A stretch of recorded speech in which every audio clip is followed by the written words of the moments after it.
ఆంధ్రప్రదేశ్లో కూడా కొన్ని చోట్ల భారీ వర్షాలు పడుతున్నాయి. అటు ప్రకాశం బ్యారేజ్ దగ్గర మొదటి ప్రమాద హెచ్చరిక జారీ అయింది. ఇన్ఫ్లో అవుట్ఫ్లో 4.05 లక్షల క్యూసెక్కులుగా ఉంది. కృష్ణా, గోదావరి, తుంగభద్ర పరివాహక ప్రాంతాల్లో ప్రజలు అప్రమత్తంగా ఉండాలని అధికారులు సూచిస్తున్నారు.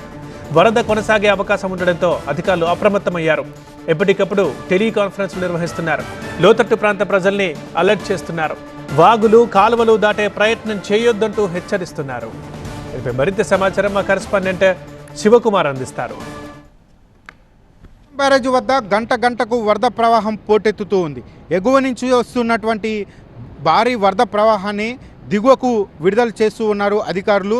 దీంతో ప్రకాశం బ్యారేజ్ వద్ద జల కళ సంతరించుకుంది. ప్రకాశం బ్యారేజ్ వద్ద ఉన్నటువంటి 70 గేట్లను ఎత్తి సముద్రంలోకి అయితే నీటిని విడుదల చేస్తూ ఉన్నారు. ప్రస్తుతం బ్యారేజ్ వద్ద ఉన్నటువంటి పరిస్థితిని కూడా చూడొచ్చు.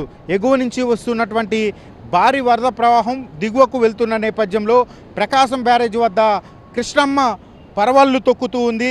ప్రస్తుతం ఆ విజువల్స్ను కూడా ప్రస్తుతం మనం చూడొచ్చు. శ్రీశైలం, నాగార్జున సాగర్, పులిచింతల నుంచి కూడా భారీగా వరద ప్రవాహం వస్తున్న నేపథ్యంలో ప్రస్తుతం ప్రకాశం బ్యారేజ్ వద్ద మొదటి ప్రమాద హెచ్చరికను కూడా జారీ చేశారు.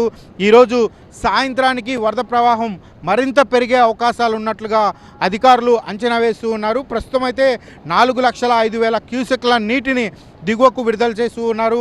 వచ్చినటువంటి వరద నీటిని దిగువకు కంటిన్యూస్గా విడుదల చేస్తూ ఉన్నటువంటి పరిస్థితి అయితే ప్రకాశం బ్యారేజ్ వద్ద కనపడుతుంది.